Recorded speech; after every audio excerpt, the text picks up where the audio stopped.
प्रेमामृतैका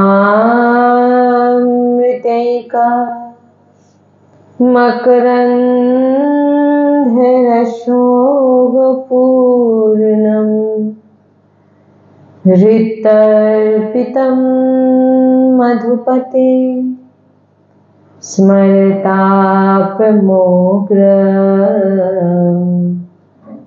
निर्वापयात्परां शीतलमाश्रया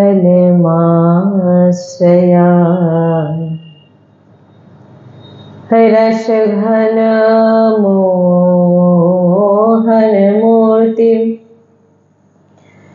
विचित्रकेलिमहोत्सवोल्लासितं राधाचरणं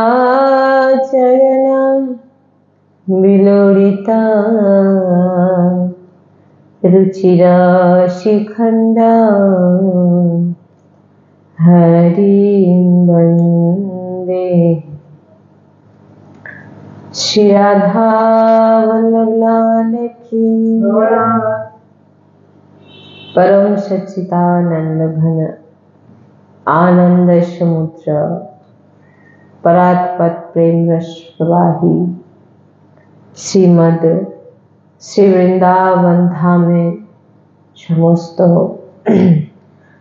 खग मृग पशु पाखी तरुलता श्री रजरानी जो श्री यमुना दसरानी जो समस्त ब्रजवासी परिकर समस्त प्रेमी महाभागवत ऋषिजन समस्त सहचरी वृंद और प्राण आधार श्री जुगल सरकार अपार कृपा रसेर वर्षा करছেন और আমরা সেই অহেতুকি কৃপা প্রেম রসে ডুবছি এমন প্রত্যেক সেকেন্ডে আমাদের বিচার হওয়া উচিত। श्री राधा वल्लभ लाल की जय, सद्गुरुदेव भगवान की जय, वृंदावन बरसाना धाम की जय, महाप्रभु श्री हरिवंश चंद्र जी महाराज की जय, श्री यमुना रसरानी की जय, समस्त सहचरी वृंद की जय। जय जय श्री राधेश्याम, जय जय श्री राधेश्याम, जय जय श्री राधेश्याम, जय जय श्री हरिवंश, श्री हरिवंश।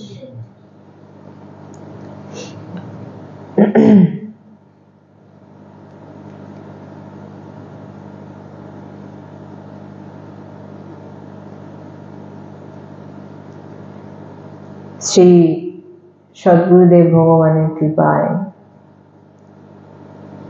श्री वृंदावन धामे कृपाय श्री प्रिया प्रियतमे कृपाय আমাদের এই সৎসঙ্গ প্রাপ্ত হয়েছে।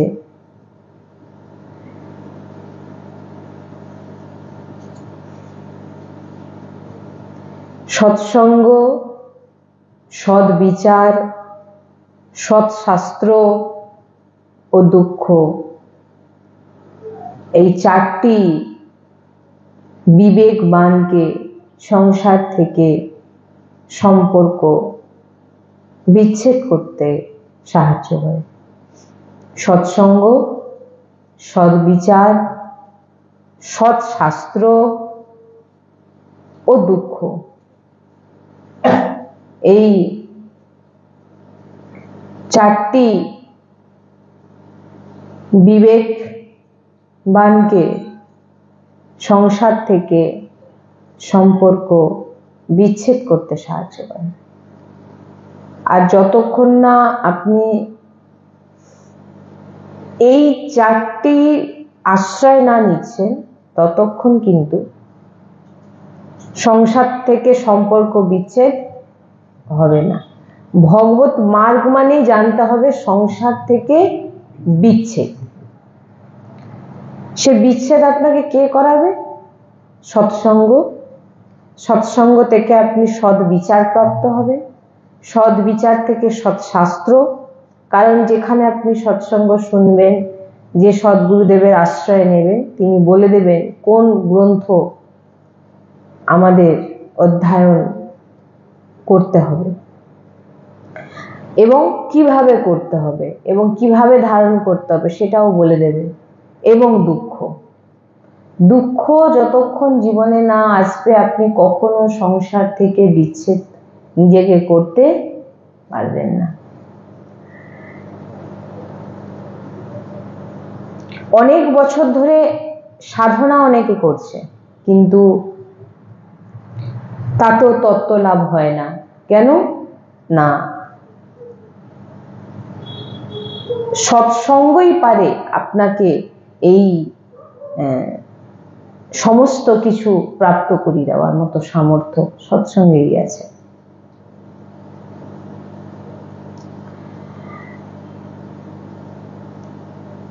যে ব্যক্তির জীবনে সৎসঙ্গ নেই সে পরপর জীর্ণ হয়ে যায়। জীর্ণ হয়ে যায় কি করে? না, সংসারে যে মোহে সে জীর্ণ হতে থাকে অনাহারে। যেমন কি মানুষ অনাহার হলে কি হয়? সে রোগী হয়ে যায়, রোগ হয়ে যায় তার। সেই রকম যার জীবনে সৎসঙ্গ নেই সে রোগী হয়ে যায়, আর যার জীবনে সৎসঙ্গ আছে, সৎসঙ্গ রূপী আহার আছে, সে বলবান হয়। যার জীবনে সাংসারিক ধন আছে সে হচ্ছে সব থেকে বড় গরিব, আর যার কাছে ভাগবতিক নাম আছে সে হচ্ছে সব থেকে বড় ধনী। কারণ মৃত্যুর পর আমাদের বস্ত্র সঙ্গে, যে বস্ত্র আমরা পরে আছি না, এই শরীরকে ঢাকা দিয়ে রেখেছি, সে বস্ত্রটুকু আমাদের সঙ্গে যাবে না, এক। আর দ্বিতীয়, যে দেহকে আপনি বস্ত্র দিয়ে ঢাকা দিয়ে রেখেছেন সেই দেহ আপনার সঙ্গে যাবে না। তাহলে আপনার সঙ্গে কে যাবে? না, আপনি যে ধন এতদিন কামিয়েছিলেন, ভগবানের সৎসঙ্গ, ভগবানের নাম, ভগবত প্রেম, সমর্পিত, শরণাগত, এইগুলি আপনার ধন, আর এইগুলি আপনার সঙ্গে যাবে। তাই সৎসঙ্গ প্রাপ্ত অতি ভাগ্যবান হলে তবেই সে সৎসঙ্গ তার সে প্রাপ্তি করতে পারে। অতি ভাগ্য বলছেন না, যে বিনু সৎসঙ্গ বিবেক না হই। বিবেক কখনো সৎসঙ্গ ছাড়া জাগ্রত হবে না। আপনি বুঝতেই পারবেন না যে কি হচ্ছে আমার সঙ্গে, কি না হচ্ছে, বুঝতেই পারবেন না যে আপনার সময় কিভাবে নষ্ট হয়ে যাচ্ছে, আপনার জীবনের প্রত্যেকটা সেকেন্ড কিভাবে নষ্ট হয়ে যাচ্ছে, সেটা সৎসঙ্গ ছাড়া আপনি কিন্তু বুঝতে পারবেন না। তাই একটুও সময় নষ্ট না করে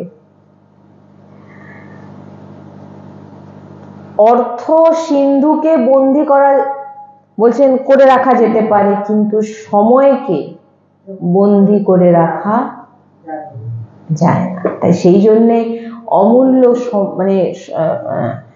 অমূল্য সময়কে ব্যর্থ কাজে নষ্ট যেন আমরা না করি। যে ব্যক্তি সময়ের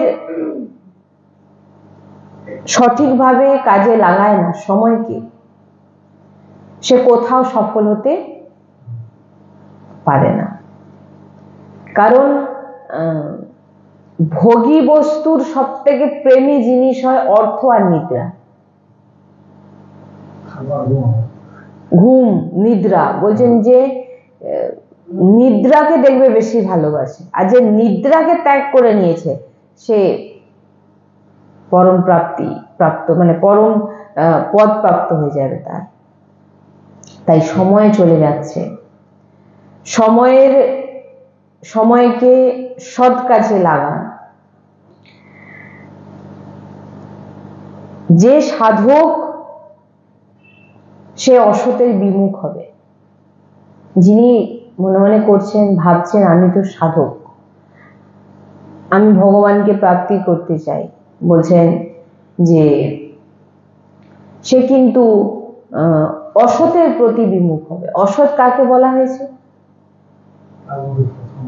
যিনি সৎসঙ্গ করে না, যার মধ্যে সৎ বিচার নেই, যিনার ভোগে লিপ্ত, বিষয়ী, এমনের যদি কেউ সঙ্গ করে, বলছেন সাধক কখনো করবে না, কিন্তু ঘৃণাও করবে না যে সে তো ভগবানের নাম করে না, না, ঘৃণাও করবে না। সবার মধ্যে আমার প্রভু বিরাজমান, সবাইকে প্রণাম জানান, সবাই আমার এর মধ্যেই আমার প্রভু বিরাজমান, তাকে প্রণাম করলে, কিন্তু ঘৃণা কাউকে করবে না। সাধক অসতের বিমুখ হবে আর সৎসঙ্গ সতের মুখী হবে, সম্মুখী হবে। দুটোর মধ্যে যে কোনো একটা কাজ তো তাকে করতেই হবে। যদি সে অসৎ হয় তাহলে অসৎসঙ্গ করবে, আর যদি সে সৎ হয় সে অসৎসঙ্গের দিকে ঘুরে তাকাবেও না। তাই সাধক কখনো নিজেকে ভোগী অথবা সংসারী ব্যক্তি বলে মনে করবে না। এই যে ভাষাটা সংসারী ব্যক্তি, মানে প্রায় আমাদের যে ফোন আসে প্রায় বলে থাকে আমি সংসারী ব্যক্তি, আমি সংসারী ব্যক্তি, আমি সংসারী ব্যক্তি। কে সংসারী ব্যক্তি নেই? গুরুজি সবসময় বলেন সাধু সন্তের জন্ম কোথা থেকে হয়েছে? সেই সংসার থেকেই হয়েছে, মাতৃগর্ভ থেকেই হয়েছে, সেই সংসার থেকেই তো তিনি বেরিয়ে এসেছেন। সংসার থেকেই সাধু সন্ত হয়েছেন এবং সংসার থেকেই তিনি তিনার রাস্তাকে তিনি বদলে দিয়েছেন। তিনি ভোগে যাননি, ভোগে না গিয়ে তিনি ভগবত মার্গে এগিয়ে গেছেন। আর সংসারী ব্যক্তি যিনি বলছেন আমি সংসারী ব্যক্তি, আমি সংসারী ব্যক্তি, তিনি হচ্ছেন তিনি ভোগে এখনো নিজেকে, এরকম তো মানে প্রায় ফোন আসে যে আমি সংসারী ব্যক্তি, আমি তাহলে তুমি নিজের সুধার কবে করবে? তুমি নিজেকে এই নামটা দিচ্ছ কেন আমি সংসারী? তুমি মানো না আমি সংসারী কি হতো দেখার দরকার না, আমি প্রভুর, আমি প্রভুর। সাধক তাকেই বলা হয় যিনি সব সময় সাবধান থাকে। সাবধান কিরকম? সব সময় নিজেকে সাবধান রাখে। কিভাবে সাবধান? না আমি ভগবত বিমুখ হয়ে যাচ্ছি না তো, ভগবানের নাম ভুলে যাচ্ছি না তো, সদ্গুরুদেবের বাণী অবমাননা করছি না তো, শাস্ত্র বিরুদ্ধ আচরণ করছি না তো। সাধক সবসময় সাবধানে থাকে।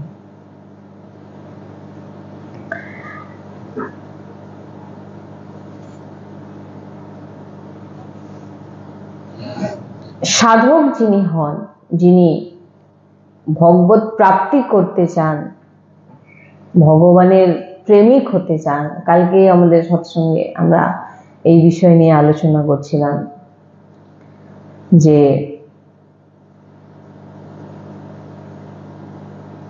যিনি ভগবত প্রাপ্তি করতে চান তিনার একটি মাত্র কাজ, সেটা কি? নিরন্তর ভগবানের চিন্তা করা। আপনি নাম নিচ্ছেন, নাম নেওয়া অনেক রকম হয়ে থাকে। আমরা এই যে ভগবতের নাম নেওয়ার কথা আমরা সময় বলি না, নাম নাও যে কোনো প্রকারে, ভাব কুভাব, অশ্রদ্ধা শ্রদ্ধা, যে কোনো ভাবে ভগবানের নাম তুমি নাও। কেন না? সে শুরু তো করুক, কিন্তু সাধকদের জন্য বলা হচ্ছে চিন্তন। সাধক মানে কি? যিনারা এই নাম থেকে একটু উচ্চ, এ তো ধাপ ধীরে ধীরে, কিন্তু যিনারা প্রেমিক হন, শরণাগত ভক্ত হন, সেটা ডাইরেক্ট হয় শরণাগত। নিজের প্রতি ভজনও তিনি যে করছেন তাও প্রভুই করাচ্ছেন, এমন ভাবনা। শরণাগত ভক্ত উচ্চকোটি মার্গের এটা। তাই বলছেন যে নাম অনেক রকম ভাবে নেওয়া যায়। আমাদের চিন্তা অন্যদিকে চলছে কিন্তু জিহ্বায় নাম আছে, এটা এক প্রকার কিন্তু নাম নেওয়া। দেখবেন অনেক সময় মালাতেও জপ করছেন কিন্তু আপনার চিন্তা কিন্তু বাইরে ঘুরছে। আবার কোনো সময় আপনি জিহ্বাতে নাম করছেন আপনার কিন্তু মন অন্যদিকে ঘুরবে। কিন্তু যখন সেটা হৃদয়ে পৌঁছে যাবে নাম, যে নাম হৃদয়ে পৌঁছে যাবে, তখন কিন্তু আপনার মন আর এদিক ওদিক যেতে পারবে না। ভিতরে নিয়ে ভিতরে ভিতরে যখন দেখবেন আপনারা আমাদের যে চিন্তন, ওই যে চিন্তনের কথা বলছি, যখন আপনার হৃদয়ের ভিতর থেকে যখন নাম উচ্চারণ হবে, সেটাই হচ্ছে তখন কিন্তু আপনার বাইরের চিন্তা আর আপনার ভিতরে আসবে না। কারণ আপনাকে সবসময় লক্ষ্য রাখতে হচ্ছে আপনার যে হৃদয়ের ভিতরে যে নাম, জিহ্বায় নাম চললেও আপনার সংসারের কথা মনে হবে, মালায় নাম জপ করলেও সংসারের কথা মনে হবে, কিন্তু হৃদয়ে যখন নাম চলবে, যেটা তখন কি হবে, আপনার মন কিন্তু কোথাও যেতে পারবে না। আর এই নাম জপ, এটাই হচ্ছে, একেই চিন্তন বলা হচ্ছে। তাই সাধকদের বলা হচ্ছে যে নিরন্তর সাবধান থাকতে, তোমার ভিতরে তুমি দৃষ্টি রাখো। গুরুজি বলছেন তোমাকে বাইরে কিচ্ছু করতে হবে না, তুমি একটা কাজ করো। কি কাজ? না, তুমি তোমার ভিতরে ঝুঁকে দেখো তোমার ভিতরে কি চলছে, প্রপঞ্চ চলছে, না প্রভুর নাম চলছে, না প্রভুর প্রতি প্রেম আপনার ভিতরে আছে, সেটা তুমিই বুঝতে পারবে। গুরুজি সবসময় বলেন খুব সাবধান, বলছেন খুব সাবধান।